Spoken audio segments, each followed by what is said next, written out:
waxaana la jooga walaalkeen brother Will Jimerson oo insha Allah nala hadli doona ama naga dhaadhicin doona historyga youthka iyo waxyaaluhu qabto. Waa nin dhalinyaro ah oo dee aad iyo aad ugu dhex jira dhinaca marka noqoto carruurta. Mentorship buu sameeyaa, programyo badan buu sameeyaa marka noqoto dadka xidhan iyo dadka banaanka jooga. Marka insha Allah walaalkeen aad iyo aad baan usoo dhaweynaynaa. Dhammaantiin waxaan jeclaan lahaa inaa ogaataan maanta 100 jeer ka hadalnay dhibaatooyinkan socota insha Allah with youthka ama ha noqoto kuwa African Americanka ama Soomaalideena, ama Soomaali ha isdisho ama African American iyo Soomaalida ha isdilaan. Waxani waa wax arin anaga dhammaanteen na khuseeya marka noqoto the community of color insha Allah. So brother Will Jimerson, assalamu alaikum wa rahmatullahi wa barakatuh. Ramadan Mubarak to you and your family, my brother. Walaikum assalam wa rahmatullahi wa barakatuh. Alhamdulillah, Ramadan Mubarak to you as well and your family as well. Jazakallah khair, jazakallah khair. MashaAllah. My brother, the reason I brought you to Facebook Live to do this video is basically some of the things that are going on in the community. We're losing a lot of young kings. We're losing our youth to gun violence. We're losing our youth to things that make no sense, especially to the young African community. As a community of immigrants, Black immigrants, we've been here less than 30 years. It's new to us. Although the kids are from a Somali parents or Ethiopian or Oromo, but at the same time, we can't relate to the activities that are going on. You know, it's a shocker to all of us.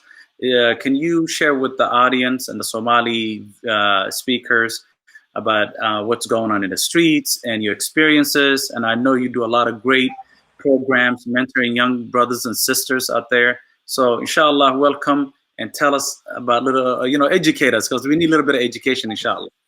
Shukran. Thanks for having me on this wonderful, amazing platform. And it is quite a shocker. And I would like to, enunciate or emphasize the fact that it's quite a shocker for all of us, right? It's just an unfortunate thing that we just been on this plantation a lot longer, right? And then our brothers and sisters who come from the continent, they have now joined us on this plantation, and obviously the conditions have changed in some regards of the plantation, but the nature of the plantation has not dissipated. It has not gone offline in terms of its effectiveness and when it comes to a strategy, and also utilizing Black folks, Black faces, Black and brown bodies as a form of as a resource, right? And that's what we was exported into this particular country as a resource. And so there's constant reminders, whether it's through policies, people showing up and not liking our presence, whether they be in parks and calling the police to exercise their privilege to get us out the way. But to kind of scale it down and hone it back, because I always want to give like this broad overview picture, because a lot of times the media likes to sensationalize and narrow it down to a group of people or a certain community and act as though the ramifications around violence is only specific to this particular community. And we already know that violence is just as American as apple pie, right? And violence has been on the North Shores of America as soon as the inception of bringing folks here and taking folks as far as from those are from the First Nation, stripping his land from them. So there's blood all over the soil. And unfortunately, we are seeing some of that current blood all over the soil of the New Holly in South Seattle, and seeing the blood all over the soil in the Rainier Vista and in South Seattle and all throughout different parts of Seattle. But that blood is indicative to those who are from the African diaspora. We are having a difficult and hard time in our adjustment in a place that really does not want us to be here. And so the violence that is showing up in the East African community, it's something that, like I said, we've been here on this plantation just first a lot longer, but the ideology is pretty much the same. And so the violence is something that's new to the community as far as the East Africans here in Seattle, as we talked a little bit offline about the community pretty much being very young, 30 years, if not younger, in terms of its inceptions, just kind of pulling itself together economically and culturally as far as an identity. and getting some resources into that community. And so we've been able to see this bloodshed been taking place here on the North Shores of America for quite some time. And the impact of, I'm just going to be honest, I have to name it for what I know it to be. It's white supremacy, right?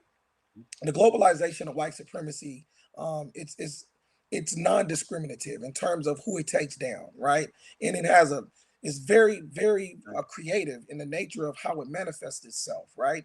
It will show up in many different aspects, in many different people's families, in many different communities that look opposite of what it stands for, so to speak. And so what we're seeing is a ramification of that that's taking place in the East African community, and it's sad and it's disheartening, just to see that, because before you guys even showed up, and when I say you guys, not to say that I'm separate, but Mhm. I'm just saying that there's a distinct aspect in terms of the culture, right? And you are of me, and I am of you. But when I'm just talking about the transition of how folks got here, so before our other sisters and fellow brothers from the continent showed up, when we was having this thing around gang violence, and we was having conversations around disrupting gang violence and the hot spots of or the hotbeds of gang violence here in Seattle or all throughout America, one of the things they were saying that was contributing to gang violence was a lack of family, right? That people were joining gangs because they wanted to feel a sense of family that they weren't getting inside of their own families, or a sense of love and respect that they weren't receiving in their own community. And so that trickled down to there being a lack of, a strong male presence in the community, a strong male presence in the family. And then there was also conversations around having a lack of identity as far as culturally, not knowing your own language, so you don't know how to truly and properly communicate. And then you start to see some of that not necessarily be the case, right? Some of those definitely are contributing factors, but all of that is not the case, because when our other sisters and brothers who come to the North Shores of America, and they do have a culture on their body, they do have a language in their mouth, they do have mothers and fathers in the homes, and they do have extensive families that they're connected to. They do have these things, and it's crazy when you not only see it with them, but you see it with other different black and brown populations. You see it with our Latinx brothers. They do have a language. They do have a specific culture. They do have families. You also see it with our API brothers. They do have a language. They do have a culture. They do have families. But for some reason around us, there's globalization around the notion of white supremacy is very effective and is very impactful and is very contagious, right? It's so contagious that I think that I'm really the guy in terms of the culture that is spawned around. Um, I don't know if it's okay to use this terminology, but I'm gonna just go ahead and say Okay, brother. being a nigga, right? Yes. Just Mhm. being honest with you. Everybody We wants to we be that original nigga. right. Everybody's like, oh, I'm the guy, I'm the nigga.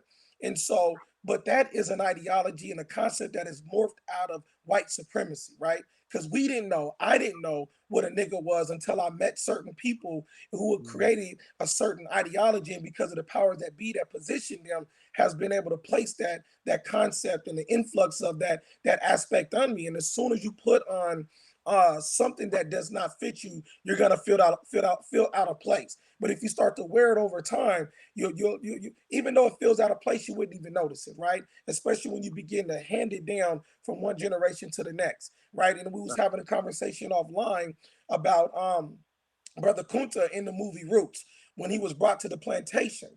He was brought to the plantation with shackles and manacles still on his neck and on his wrists and on his ankles. And he was looking at the other faces of black folks who was on that plantation. And they had been on that plantation for about 3 generations, right? Mhm. And they were looking at him like, what is wrong with you? Like something is not right, because you're the only one who has these shackles on. And he was Mhm. looking at them because it was a breakdown in communication. There was a language barrier, and his thoughts were being placed out on a movie. And he was like, my people have forgotten who they are, right? Mhm. And the reality is, they didn't. There was, when we have to be honest with ourselves. As far as those who've been on the plantation longer than those other sisters and brothers who showed up, they're showing up with certain restrictions, right? That we no longer can see, but that we still have. We don't just have the visual representation of the shackles or the manacles still being visually manifested on our skins, because those shackles and those manacles has outlived their purpose, right? We don't have to put the shackles and the manacles on your wrists and on your ankles, because they have now been placed on your mind and on your spirit. They have now been placed in your education. They have now been placed on your family. They have now been placed on your entire existence. So there's no reason to place the shackles and the manacles on your physical body when it has outlived its purpose, because your mind and your spirit has now resigned to the conditions in which the shackles represent. And for on the other flip side of the aspect of what the shackles represent, any time you see somebody in shackles, it represents an aspect of resistance. That means somebody knows who they are in that Yes. regard. They're not, and they're fighting up against the thing that is trying to make them conform. So what we have to do, we have to build a better bridge in terms of the gap that exists with those who was on a plantation before and those who have now joined us on this plantation. How do we collaborate? How do we come together as in alignment around partnership to develop an effective strategy around something that is effectively taking us all down, right? And so that's part of the reason why I'm on this platform as a Muslim, as an American Black Muslim, right, who have went through the transformation of once being a Detroit Red, and has now swallowed the pill of Islam and got back to my original medicine, right, and knocked out the psychosis of the germinated the misunderstanding of the society. Now I can blossom and emerge into my true my essence of who I'm supposed to be, as a Black Muslim man, right? And some people may have an issue with that, but that's my reality, and that's the thing that has helped make me become accountable. And the reason why I talk about that is because I too have been impacted by the conditions of being on this plantation for quite some time. I too have taken on the armor like it was a badge to be held to a high regard in terms of generational trauma. I have taken on generational trauma, and I've passed on generational trauma to other folks. I have even restructured people's families because of actions that I have partaked in that has placed somebody out of the existence of life. And for that, I end up serving a 20 and a half year prison sentence from the age 13 to 33, right? Black babies are being tried as adults and being not considered as human beings. I was one of those Black babies that was tried as an adult. I was one of those Black babies that was not considered as a human being. No different than any other Black baby who came through the atrocities that we was faced here in America.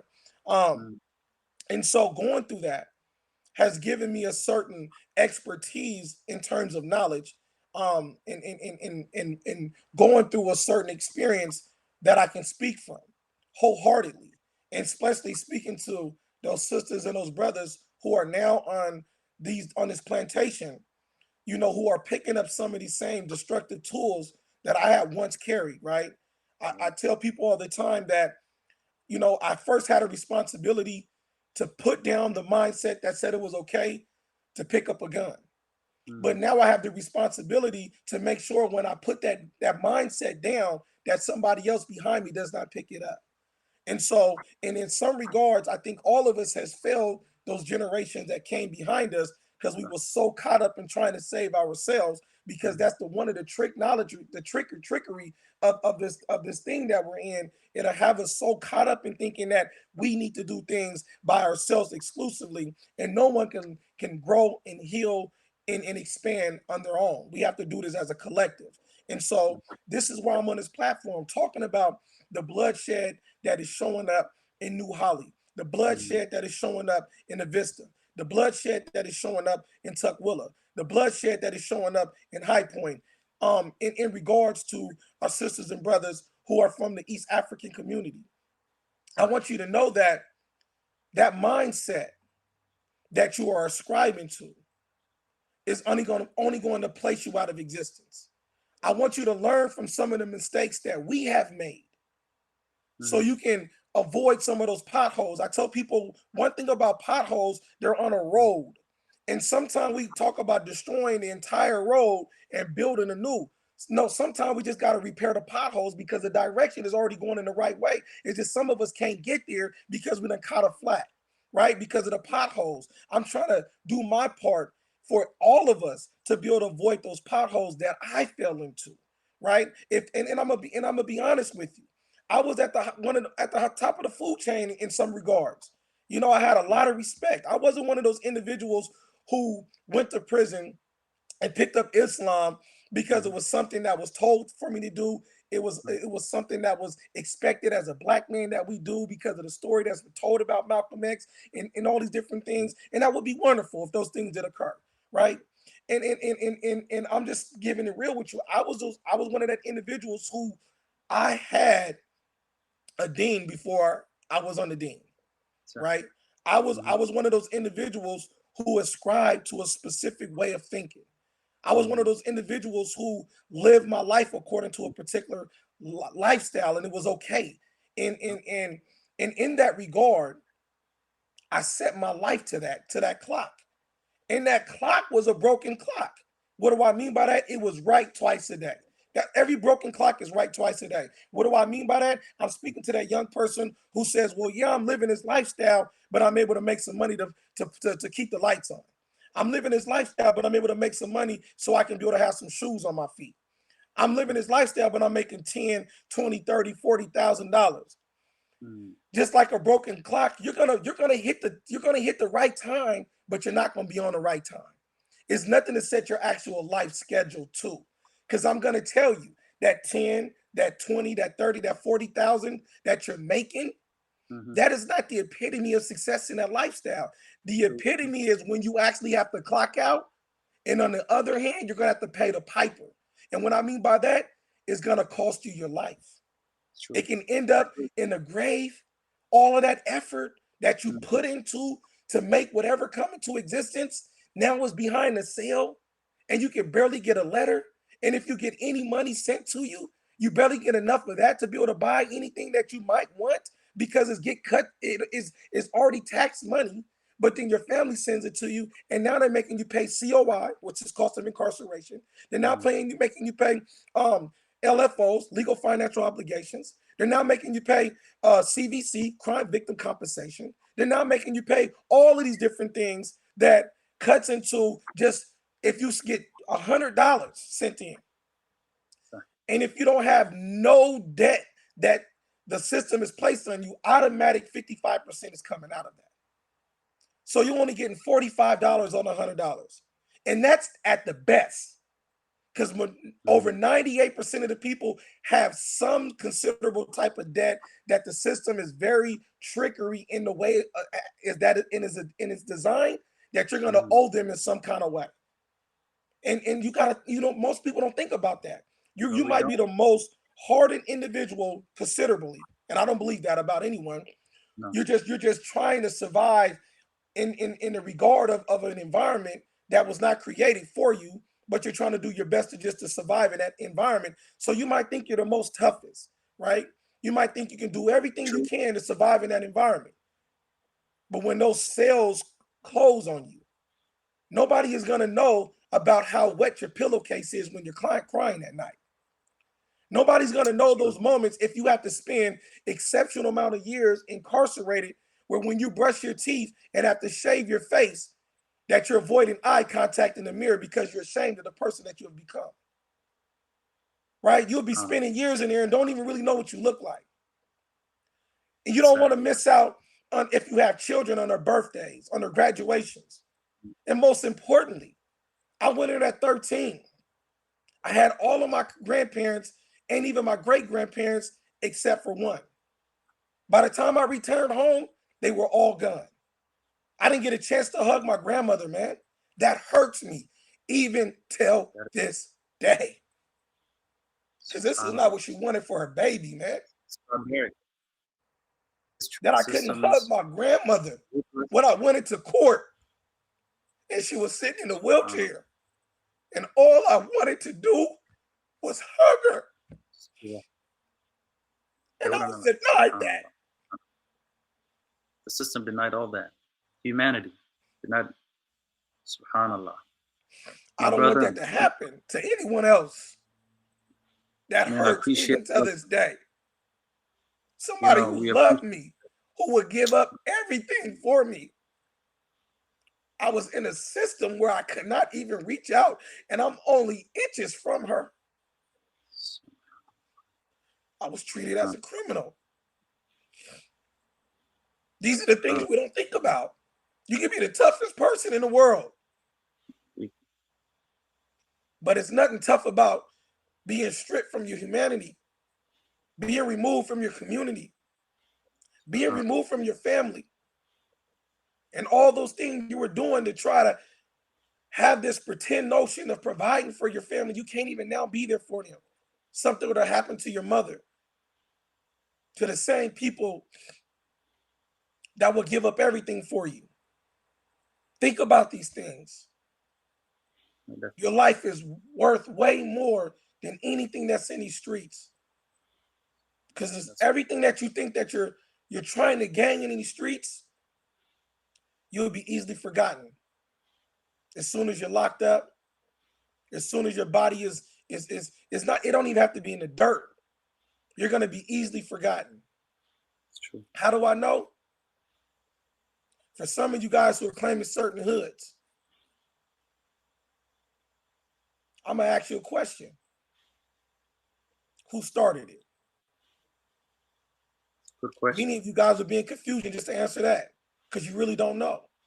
There's individuals who were pioneers from your own neighborhood who live the same lifestyle that you're living or desiring to live, and they put in all the work that was considered necessary to be some kind of hitter in his lifestyle, and they have now been easily eradicated, erased, and forgotten, even underneath that banner.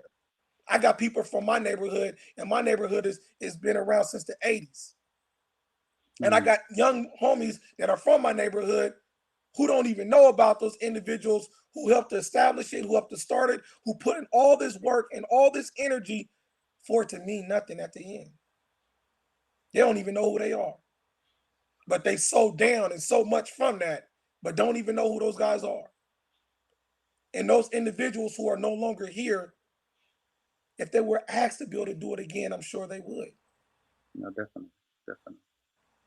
My brother, I So, do appreciate you. We love alhamdulillah. that passion, and I know you work that you put in on these youth, the families, how much you have love for the community.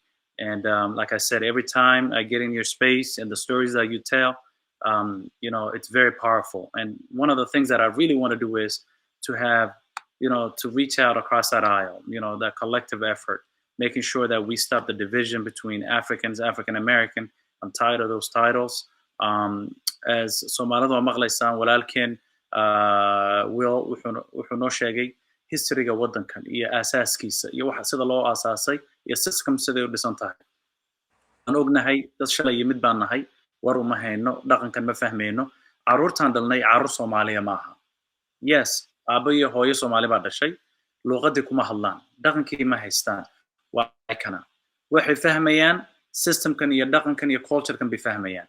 Walaalkeen suu noo sheegay waa inaad ogaataan dadkiina imika yimid waxyaalaha iyo familiga sida loo burburiyo waddankan iyo kuwii la soo xaday ee xarkaa lagu keenay. So waa inaan historyga waddankan fahamtaan. Also isagoo dhalin oo saddex ah ayaa loo ninkan aad arkaysa walaalkeen la xidhay. Marka waxaad is weydiisaan xaafadahan u dagaaltamayno, xaafadahan aan leenahay ilmaheen u dagaaltamayaan, maxaa ugu wacan? Maxaa ugu wacan? Dadoo aan ka barano dadkii naga soo horeeyey walaalayaasheen sidii aan uga badbaadno dabkana ku dhex Allah walaalkeenana dee usoo duceeya insha Allah. May Allah subhanahu wa ta'ala ease your pain, my brother. We love you, the work that you do. We want to see you more, inshallah. We know the work that you do, and my community knows. Before some of the African organization came in, I know the brothers that are doing the work, the sisters that were doing the work to save the Africans from the diversion programs. So we appreciate you. We love you. We want to make sure you have a blessed Ramadan and continue to do what you do, my brother. And I'm glad that we reconnected in the month of Ramadan. And I'm hoping that we get into our families, reach out to the parents, and I want you definitely to reach out to the African youth I've told my viewers, yes, these are American kids that are living American culture. And the only folks that can understand is my brothers and sisters who got here before us, who were brought here, who were stolen from the continent. And so, inshallah, we're here to learn. We're a student of knowledge in terms of learning the culture and the experience. And we hope to kind of exchange cultural experience. Some of the things that you need from the motherland and some of the things that we can share Yeah, with you, yeah, definitely we'll be more than happy to share with you. And like I yes. said, we want to learn more. We hope to see you in the future. Really Stay nice. blessed. Good to see you again, my brother, inshallah. Love Yeah, sharing the space with you. Any a hundred last percent. words you'd like to say to the kids and the parents, especially to the African males who are responsible and having all these kids, but we want to make sure that they also are accountable for when it comes to parenting, inshallah. Anything would you like? Can you say a couple more things to the parents, inshallah? Yeah, yeah. First and foremost, assalamu alaikum to everyone. Ramadan Mubarak.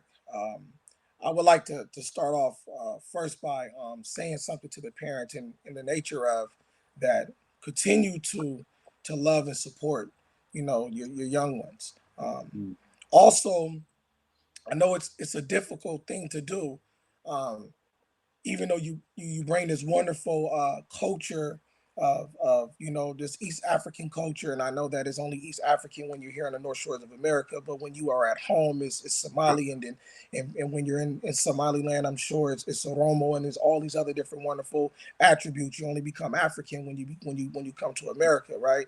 yeah. And so. I want to highlight that those are wonderful things, and I want you to continue to hold on to the spirit of those things, but also keep in mind that you are now on a different vessel, so to speak. You're on different land, and so there needs to be some adoption and adaptations, meaning some modifications, not in your culture, not in the deen, but also but more so in your understanding of how you're raising up your the young folks. Doing a wonderful, excellent job by being there and loving and supporting them. But also those young folks are growing up in a different time on a different land than the times in the land that you have grown up on. So be a little more understanding of that and find ways to pull them in because they are coming to the masjid, but most of them are not staying. As the brother So, Hassan was talking about, we have to do more dawah because the streets are doing more dawah than us. You can't just speak to them, and the last time you spoke to them was a month, and the streets are speaking to them on a daily. And so those are some of the things that that the parents can think about. Also, find different ways to connect with those other parents who have been here. I know there's a misnomer of black households, black parents, they're not there. We all strung out, or our parents are strung out on drugs, or whatever the case may be. Just know that there was a concentrated attack against us, right? that's true. And so that we had a lot of stuff that we were up against, and didn't necessarily have the skill sets, the tools to be able to fight off some of those things. And we're doing our best. Nobody wants to default in life, and so connect with those other parents as best as you can, who've already dealt with different clashes and confrontations in the system, different policies that they can make you aware of, and different strategies that they've been able to formulate for their child. So there can be a connection between, and I'm gonna say this, we have to. Because if you go to New Holly, it's Mhm. not just East Africans that live there. There's African Americans that live there as well, and they've been living there before the East African show. Came into that particular space, and it's the same way. For the Vista, it was a different time, and so how you connect with your next door neighbor, essentially. I know people right now that I've grown up with who live in the New Hollies, and they live in the New Vista, and they're your neighbors, and you guys see each other, but you don't communicate. So find a way to communicate and bridge that gap. It's the same thing with the young folks. We need to find ways to communicate and bridge the gap. You've been lied to just as much as we have. You've been this concoction of this or heavy concoction that's very addictive, has not only been cooked up for us, it's been cooked up for you. And there's been a overwhelming turnout, and we've been strung out, and we are addicted to this lifestyle of thinking that this is how we need to live and how we need to make it. And so I just want to ask you, even for the really specifically to the young folks who consider being a hitter as something, and a hitter is an individual who's out here putting in work. Yeah. After the shots are fired, Hmm. who are you? That's true. Who are you? Ask yourself that. right? And we don't want to wait until after the shots are fired, but those who are considered hitters, most of the times have already been involved in these conditions. Who are you, right? And I want us to get to the point where we put down these Tech Nines and pick up a technique. No, definitely. Because the Tech Nines is what's going to destroy us, is going to destroy your families, is going to destroy your community. But the technique is what's going to build us. It's going to take us into the future in ways that we can't even think about right now, right? How do we develop those components? And we have to be able to come together. We have to be able to bridge the gap that currently exists in the relationships, that currently exists in the communication. We have to be able to bridge those gaps. I don't see you any different than me, and you should see me no different than you. Like I said, I just showed up before, so I may have a little more of this on me. But at the end of the day, I'm Muslim, you're Muslim, I'm Black, you're Black. We all come from the origins of the motherland. And how do we learn how to love each other? Allah states in the Quran that I have created you in various hues, not so you can despise one another, so you can get to know one another. And I can only truly get to know you as much as I can get to know me. And then once I get to really know me and love me, then I got someone I can introduce you to. But if you don't know you and you don't love you, you have no one you can introduce me to, right? So learn to love yourself. Learn to value who you are. Understand that you do represent value. Understand that you are more than a receipt. What do I mean by that? When you go to the store and you go buy maybe some chips or soda, and the cashier asks you, do you want the receipt? Most of us be like, nah, I'm cool. You can throw it away. Yeah. And then for those of us who act like we want the receipt, we be like, yeah. So we may not think they want to do something with our receipt. I don't know. And we'll just take the receipt and we'll just ball it up and throw it away. Right? And when I say be more than a receipt, that's essentially what you become. If you're sitting in prison or if you're laying in the morgue, you are a receipt. How do I know? My DOC number was 727804. When you are a receipt or you get a tag pressed up against you in terms of a number in a warehouse on a box, and they make it a receipt and they just shelve you. That's equivalent to being tagged when you go to prison and shelved. You become a receipt just sitting there. And in the morgue, they got a thing that they put a tag on your toe, and then it has numbers on it. No, it's just definitely. a receipt. Your existence is more than a receipt. And I want you to do the things that build up the value so we all can see and we can all benefit from that. I love it, brother. We'll continue next time, inshallah. Jazakallah khair. There's a Somali proverb that says, I can't hear you, Aki. Can you hear me? Can you hear me now? I'm not able to hear you. Hold on. Let me go back in 1 second. Stay online.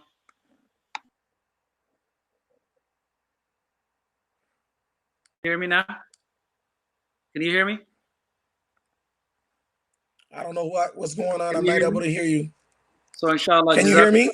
Yeah, I can hear you. You're good. Okay. Jazakallah khair, my brother. May Allah subhanahu wa ta'ala reward you. Sidaad ogtiinba maamahdayni far kaliya fool ma noqdo. Waxaa loo baahan yahay inaan anagoo dhan aan gelino juhdi marka noqoto walaalaheen wada hadalka walaalaheen. Insha Allah usoo duceeyo walaalkeen. Jazakallah khair. Brother Will, assalamu alaikum. Have a blessed Ramadan, inshallah.